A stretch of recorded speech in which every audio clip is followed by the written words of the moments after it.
tout le monde. C'est encore une grâce et un privilège pour nous d'être réunis. Soit vous êtes chez vous seul à la maison ou en famille, nous sommes là pour louer le Seigneur Jésus parce qu'il est digne. Ce matin, notre sœur Olivia Russell va diriger la louange et ce sera suivi par un message qui sera donné par notre frère Célestin. C'est bon de louer le Seigneur en ce dimanche matin parce qu'il est digne, il a fait de grandes choses. Il est avec nous dans notre maison. Tous ensemble, nous disons « Louons le Seigneur ».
Ton nom se passe tout autre nom.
c'est nom victorieux, sa puissance est sans pareil.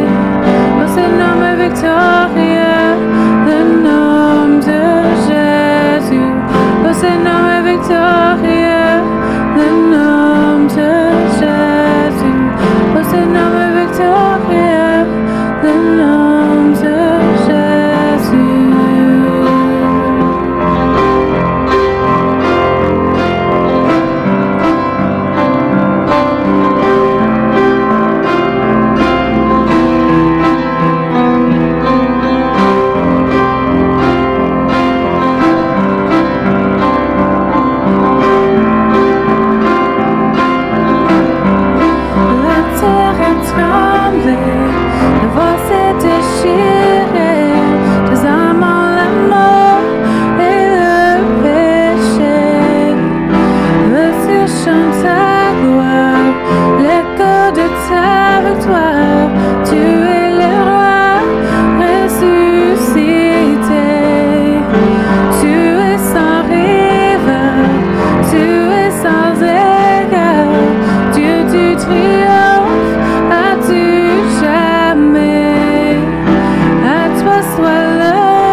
Je t'exalterai.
La Bible nous parle aussi des offrandes et des dîmes que nous devons donner à Dieu.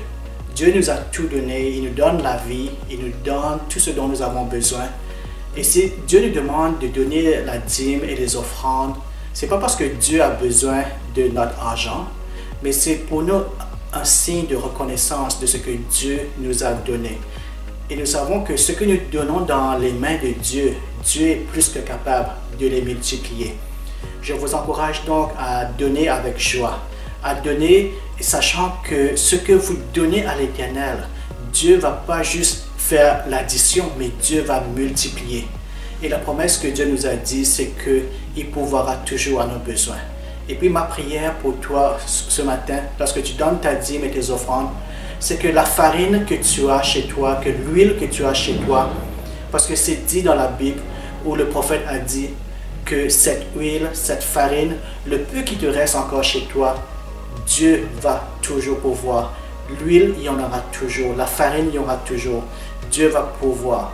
Donnons donc notre dîme et notre offrande à l'Éternel maintenant.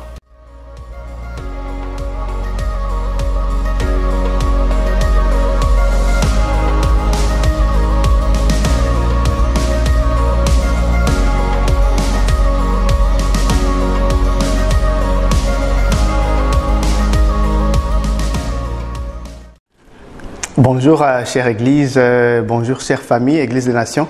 Bonjour à tous, tout le monde qui écoute et bienvenue à l'Église des Nations, du moins virtuellement.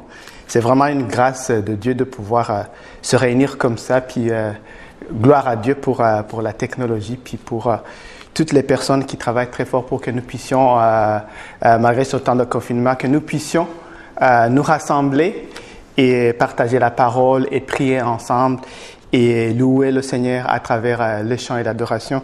Et d'ailleurs, je voudrais dire un grand merci à Olivia qui nous a, Olivia, notre sœur de l'Église des Nations, Carlton Place, qui nous a conduits ce matin dans la louange et dans l'adoration, malgré qu'elle est très enceinte, puis un peu à bout de souffle.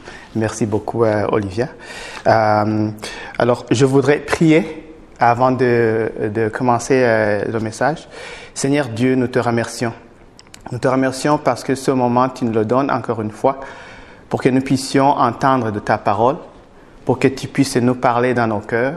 Et Seigneur, nous venons devant toi, nous présentons nos cœurs et je te présente le cœur de chacun de nous, de chaque personne qui est en train de suivre puis d'écouter, afin que ton message puisse entrer dans nos cœurs, puis nous changer, puis nous édifier, puis nous fortifier aujourd'hui, être la semence que toi tu veux dans notre vie et porter le fruit que toi tu veux pour la gloire de ton Saint-Nom, Seigneur Jésus.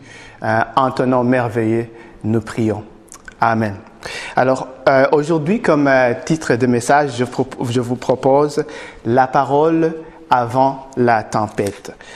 Donc, la tempête, je crois que si je pose la question à chacun de nous, est-ce que vous avez été dans la tempête? Je crois que tout le monde lèverait le doigt. Fait que je pourrais pas voir le doigt que vous levez, mais bon, c'est des moments, quand je parle de la tempête, c'est des moments difficiles à travers lesquels on peut passer et qui peuvent nous décourager, qui peuvent être un défi pour nos projets, peut-être même nous amener à une situation de peur. Ça peut même être une vraie tempête de neige, je sais pas moi, tempête de pluie. Mais je crois que chacun de nous peut, dans sa pensée ou dans sa mémoire, soit trouver ou se souvenir d'une situation où il a été dans une période de difficulté. On peut même dire que le moment actuel que nous passons, c'est un moment quand même de défi pour pas mal de gens, pas mal de familles. Et dans ces moments-là, même en tant que chrétien, c'est tout le monde, on est quand même humain. On peut avoir toutes sortes de sentiments qui nous envahissent. Nous allons aller dans la parole et voir un moment comme ça qui s'est passé dans la vie des disciples de Jésus, un jour spécifique. Alors, nous allons lire en Luc, chapitre 8, verset 22, jusqu'au verset 25. Luc chapitre 8, versets 22 à 25. Je lis dans la version Louis II. Ici, la parole de Dieu dit, « Un jour, Jésus montant dans une barque avec ses disciples, il leur dit, « Passons de l'autre côté du lac. » Et ils partirent. Pendant qu'ils naviguaient, Jésus s'endormit. Un tourbillon fondit sur le lac, la barque se remplissait d'eau et ils étaient en péril. Ils s'approchèrent et le réveillaient en disant, « Maître, Maître, nous périssons. » S'étant réveillé, il menaça le vent et les flots qui s'apaisèrent et le calme revint. Puis il leur dit, « Où est votre foi ?» Saisis de frayeur et d'étonnement, ils se dirent les uns aux autres, « Quel est donc celui-ci qui commande même au vent et à l'eau et à qui ils obéissent ?» Nous avons la même histoire qui est racontée par Matthieu, dans Matthieu chapitre 8 aussi. Et là, Matthieu dit que, donc Jésus a dit, où est votre foi? Pourquoi vous avez eu peur? Donc on voit dans ces moments-là que les disciples ont eu quand même peur pour leur vie, évidemment. Si on retourne un peu dans la situation, essayons de nous souvenir qui étaient les disciples. Les disciples de Jésus incluaient quand même les gens qui faisaient le métier de pêche sur la mer, donc ils connaissaient la mer. Peut-être qu'en regardant la situation selon leur expérience, en regardant le niveau des flots, puis le vent, ils ont pu évaluer la situation, puis ils ont dit, nous périssons. C'était ça leur parole qu'ils ont dit. Et ça peut nous arriver aussi. Des moments qui se présentent comme étant tellement réels, beaucoup plus réels, même plus réels que la parole, ou qui veulent se dresser en fait comme plus réels que la parole de Dieu. Et c'est là où je veux que l'on puisse se diriger. Et où, parce que notre pensée quand même, elle regarde puis elle interprète les images et puis les informations que l'on voit et ça peut nous dire la situation est périlleuse. Mais quand on regarde, quand on retourne dans la parole de Dieu ici, qu'est-ce que Jésus avait dit? La parole avant la tempête qu'il avait dit. Il avait dit, passons de l'autre côté du lac. Il y a d'ailleurs un chant qui a été fondé sur ce passage qui dit, il n'a pas dit que tu couleras, il n'a pas dit que tu sombreras, il a dit, allons de l'autre bord. Ce que je vois ici, c'est la parole de Dieu dit que Dieu a de bons plans pour nous, des plans pour l'espoir, et pour le bonheur, pour l'espoir, et non pour le malheur, pour nous donner un futur et un avenir meilleur. Et cette parole de Dieu, elle reste ferme dans notre vie. Et si on regarde, si on fait une analogie, ici c'était un jour spécifique où Jésus dit à ses disciples, nous allons de l'autre côté, nous passons d'ici de l'autre côté. Et notre vie, quand on met notre vie dans les mains du Seigneur, et même Jésus, Dieu en nous créant, il a un plan pour nous, comme il le dit. Et il a un plan pour toute notre vie. Il a un plan avant que l'on soit né et il nous dit, je vous amène d'ici à là. Et c'est ça la parole avant toute tempête, parce que dans la vie, on fait face à toutes sortes de tempêtes. Mais avant que toute tempête de la vie puisse intervenir dans notre vie auquel nous faisons face, Jésus, Dieu a un plan pour nous. Et ce plan reste ferme. Il ne change pas malgré la tempête qui peut s'abattre sur nous, sur notre corps qui en fait, nous pouvons nous le représenter comme étant la barque et notre esprit étant dedans. Et l'esprit de Jésus étant dedans, l'esprit de Jésus, de Dieu, en la personne du Saint-Esprit, étant en nous aussi, quand on l'a reçu, c'est pas mal la même situation, la situation analogue aussi à ce que nous voyons ici. Alors, qu'est-ce qui a changé la situation? Qu'est-ce qui a changé? À la fin, donc on voit que c'est quand ils ont eu peur, quand même, les disciples se sont tournés vers Jésus, ils ont appelé Jésus. Les regards se sont tournés. Avant, ils regardaient les flots. Avant, ils regardaient la situation. Mais finalement, ils ont tourné leur regard vers Jésus. Ils lui ont dit, nous périssons. Et Jésus s'est levé, il a calmé la tempête. Et finalement, la parole avant la tempête, celle de passer de l'autre bord, parce que c'est cette parole qu'il avait dit. C'est celle-là qui a été beaucoup, en fait, réelle, plutôt que la situation que les disciples étaient en train de voir. Il y avait un contraste entre ce que les disciples avaient dit, nous périssons, et avec ce que Jésus, lui, avait dit. Nous passons plutôt de l'autre côté du lac. Et finalement, la vérité, c'était pas celle qui était dictée par les circonstances, mais c'était plutôt celle qui était dictée par la parole de Dieu, la parole avant la tempête. La parole de Dieu nous dit que nous marchons par la foi et non par la vue. Elle nous dit aussi que la foi vient de ce que l'on entend et ce que l'on entend vient de la parole de Dieu. Donc, cette parole de Dieu que nous avons ici.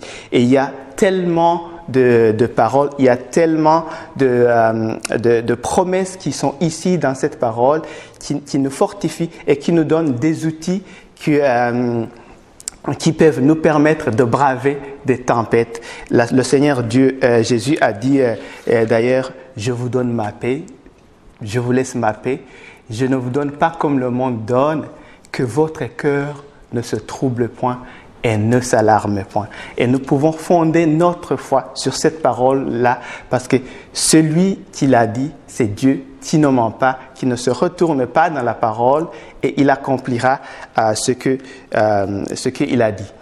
Je veux parler aussi d'un autre exemple d'une tempête qui s'est passée dans la vie des disciples parce que cet exemple aussi, je trouve que il est intéressant puisqu'il montre aussi ce que Jésus a fait dans cette situation-là pour aider les disciples à croître puis à pouvoir vaincre en fait la peur au milieu de la tempête et à retourner à la paix, à cette paix-là qu'il nous a donc promis dès le début. Donc, si c'est en Luc, chapitre 24, donc je vais un peu résumer la situation. Ici, je parle du temps où Jésus était sur le point d'être livré pour être crucifié. Alors, avant que tous les événements commencent à se passer, Jésus a pris le temps pour parler à ses disciples, pour les préparer, pour leur dire. Mais il semblait que leur conception de ce qui s'est passé ou leurs attentes n'étaient pas encore au point, parce que même quand il leur parlait de la mort, on dirait qu'ils ne s'attendaient pas à ce que ça se passe. Par exemple, on se souviendra que lorsque les soldats sont venus avec Judas qui avait trahi Jésus pour aller arrêter Jésus, Pierre, il a voulu, je ne sais pas s'il a voulu prendre la situation en main ou s'il a voulu tout simplement défendre son maître parce qu'il ne voulait pas qu'il meure. Bien, il a coupé l'oreille de quelqu'un. Heureusement, Jésus était là pour lui dire « Arrête, c'est pas comme ça que ça se passe. » Dieu seul sait s'il n'avait pas arrêté, combien d'oreilles il aurait coupé. Mais ben, voilà, donc si on se souvient aussi, les disciples, un jour, ils avaient demandé à Jésus « Nous avons laissé toutes les choses. Nous avons laissé beaucoup de possessions, nos familles, nous t'avons suivi. Alors, qu'est-ce que nous aurons en retour? » Et Jésus leur a dit, vous allez avoir, quiconque laisse tout ça et me suit sera béni au centuple et il aura encore la vie éternelle. Et je me souviens aussi d'un autre jour, une mère des disciples de Jésus qui venait dire à Jésus, je voudrais que mes fils s'assoient à gauche et à droite dans ton royaume. Donc, on voit qu'ils avaient investi leur vie à suivre Jésus. Donc, ils avaient, si je peux dire, tout à perdre si Jésus mourait. Et donc, c'était aussi un événement qui venait comme une tempête qui donc intentait à leur vie en tant que telle. Et l'histoire que je veux lire ou alors rappeler, c'est celui du moment où Jésus était mort et le jour où il est ressuscité, les femmes sont venues dire aux disciples qu'il était ressuscité. Il y en a ceux qui sont allés au tombeau pour le voir. Et il y en avait 2 ce jour-là qui étaient sur le chemin d'Emmaüs, qui marchaient et puis qui étaient tristes. Et là, Jésus, tout d'un coup, apparaît. Il est en train de marcher avec eux. Ça, c'est dans Luc chapitre 24 que l'on retrouve cette histoire. Il est là, il apparaît, puis il est en train de marcher avec eux. Il voit qu'ils sont tristes, évidemment à cause des événements qui s'étaient passés. Et il commence à leur demander. Il les écoute. Il dit, mais de quoi est-ce que vous parlez? Et il commence à lui dire, est-ce que tu es le seul qui est ici à Jérusalem qui ne sait pas ce qui s'est passé ces derniers jours, ces 3 derniers jours? Alors, il lui raconte comment leur maître, là il parle à Jésus lui-même, sans savoir que c'est lui, leur maître a été arrêté, comment il a été crucifié, comment ça fait 3 jours que ces événements se sont passés. Et il y a un mot clé qu'ils disent quand tu lui parles. Ils lui disent, on avait espéré que ce soit lui qui soit le sauveur d'Israël. Et ça fait maintenant 3 jours que tous ces événements se sont passés. Alors, devant toute cette tempête de l'événement de la mort de Jésus, ils se retrouvent encore les disciples dans un état de perte d'espoir. Lorsqu'ils étaient sur la mer, là où ils avaient eu peur, et puis ici, ils voyaient leur espoir disparaître. Et là, Jésus, qu'est-ce qu'il fait? Il leur ramène. La parole de Dieu nous dit que là, il leur a dit, ô homme sans intelligence. C'était un peu, je sais pas si c'était une question de traduction, mais c'est un peu un mot qui est assez lourd, si je peux le dire. Il leur disait, mais pourquoi vous tardez à croire tout ce que les prophètes ils ont dit et ils ont écrit? Et la parole de Dieu nous dit qu'il a commencé à partir de Moïse et des prophètes de leur expliquer tout ce qui parlait de lui. Il leur révélait. Et si on voit en fait dans ces situations le désespoir, si je peux le dire, ou la perte d'espoir et la peur qui a envahi les disciples est vraiment venue du fait que, du moins, un des éléments principaux, ils ont perdu de vue un tout petit peu, si je peux le dire, de ce qui était Jésus. Quand ils étaient sur la mer, dans l'histoire que l'on a lue au début, ils se sont posés, mais qui est celui-ci? Qui est celui-ci à qui le vent, qui commande au vent et à la tempête et à la mer, puis ils lui obéissent? Donc, il semble qu'il y avait un décalage dans ce moment, dans leur compréhension de qui était Jésus. Et c'est probablement la raison ou l'une des raisons pour laquelle ils n'avaient pas compris qu'il était Dieu à ce moment, ou alors ils avaient perdu de vue que c'était vraiment Dieu et qu'il avait la puissance, le pouvoir de tout ce qu'il avait créé. Et ainsi, la parole qu'il avait prononcée au début n'a pas eu aussi de poids ou de réalité dans leur vie que ça aurait dû être s'ils avaient eu cette compréhension. Et ici aussi, on voit ce concept-là. Parce que, avant que tout ça se passe, Jésus avait dit un jour, « Je suis la résurrection et la vie. Et celui qui croit en moi, même s'il meurt, il vivra. » Une parole avant la tempête qui parlait de la résurrection. Et ça même, il a dit le jour où il avait ressuscité Lazare des morts. Et peut-être à cause de toutes sortes d'informations, de défis des docteurs de la loi dans le temps qui refusaient de reconnaître que Jésus est le Messie. Peut-être que toutes ces informations envahissaient leur pensée et qu'à un certain moment, ils pouvaient donc perdre un tout petit peu de vue que Jésus-Christ est le Seigneur de Seigneurs, que Jésus-Christ est Dieu et que donc ça leur échappait un tout petit peu et puis que leur espoir diminuait et leur confiance en la parole que Jésus avait prononcée diminuait un peu. Je ne dis pas tout ça pour pouvoir condamner, pour dire que si on est dans une situation puis que l'on se sent découragé ou que on perd un tout petit peu d'espoir que Dieu va être fâché, par exemple, contre nous. Non, parce qu'on voit aussi que les disciples, ils étaient dans un processus d'apprentissage et Jésus, c'est ce qu'il a fait. Ici, en Luc chapitre 24, la parole nous dit qu'il commença à leur parler de ce qui le concernait depuis les prophètes. Moïse, excuse-moi. Et il les a retournés en fait à la parole. Et l'autre chose que je vais mentionner que Jésus a fait, c'est d'envoyer le Saint-Esprit.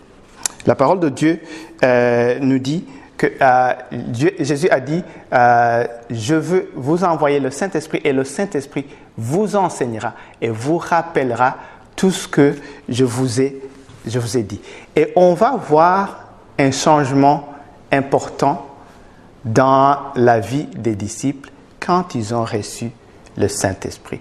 Surtout dans leur reconnaissance, évidemment à partir de la résurrection, et aussi dans leur reconnaissance de qui Jésus était et dans leur façon aussi de braver les tempêtes qui ont suivi.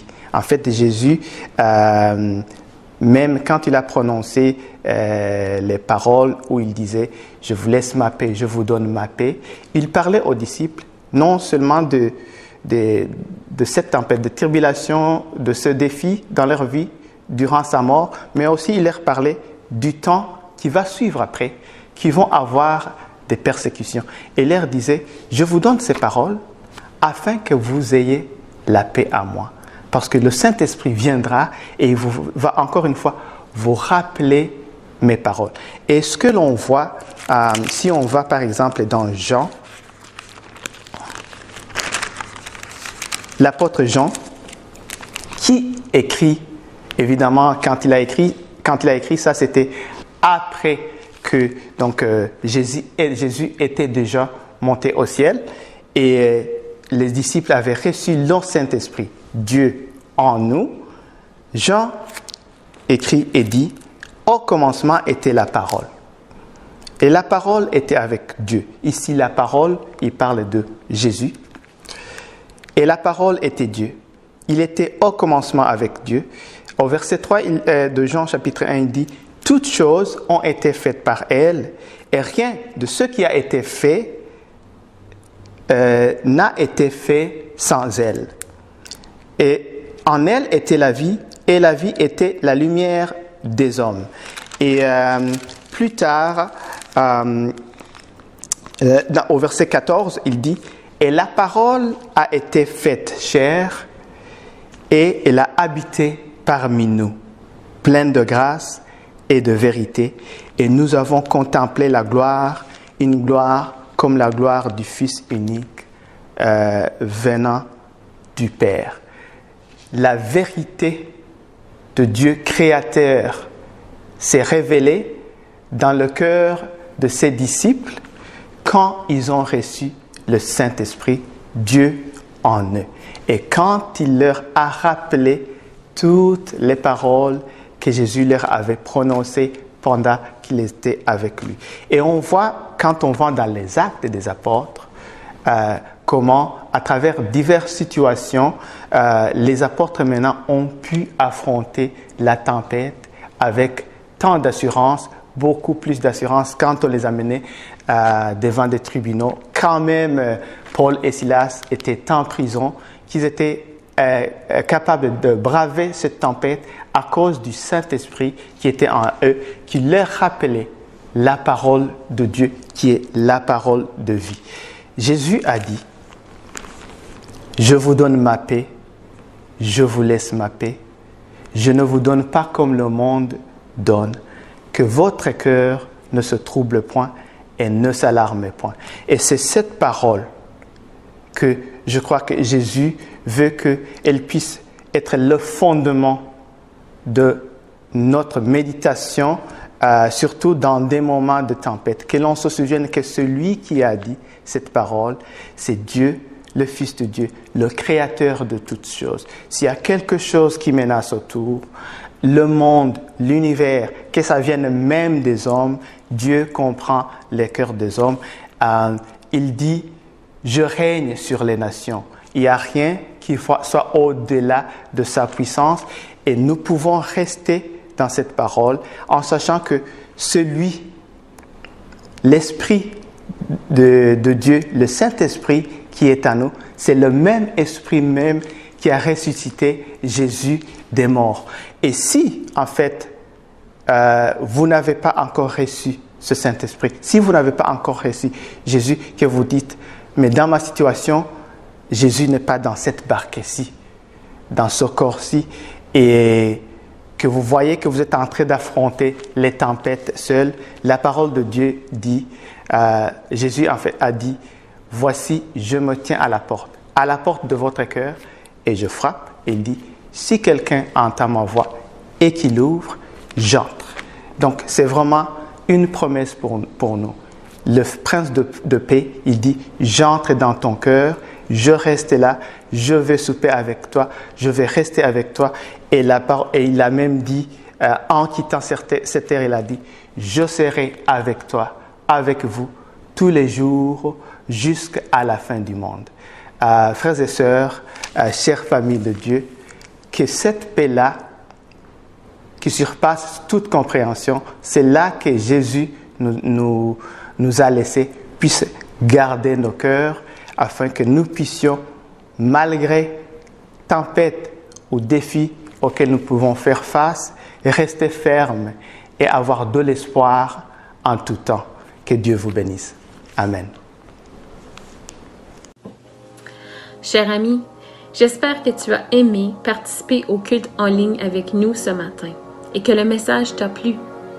Si tu es nouveau ou si tu es nouvelle à l'Église des Nations, tu fais dorénavant partie d'une belle grande famille. Tu es aimé et tu y as ta place. Bienvenue chez nous. Bienvenue chez vous. Si tu ne connais pas le Seigneur Jésus, ou encore si tu as déjà entendu parler de lui, mais que tu es incertain ou incertaine de vouloir l'accueillir dans ton cœur et de prendre le prochain pas, sache que rien ne t'y oblige. Il s'agit d'une invitation ouverte et le pas peut être pris à n'importe quel moment. Cependant, si tu es prête à prendre le pas et à l'accueillir dans ton cœur et de le choisir comme ton Dieu et ton Sauveur, je peux t'assurer que ta vie sera radicalement transformée et pour le meilleur. Jésus t'aime tel que tu es et souhaite venir à ta rencontre là où tu es. Il t'aime tellement et a tellement d'amour qui déborde de son cœur pour toi qu'il veut tout simplement te prendre dans ses bras et te dire à quel point il t'aime. Mon ami, il t'aime tellement qu'il a choisi de donner sa vie pour toi un jour sur une croix afin que tu puisses être à tout jamais affranchi du péché et de la mort.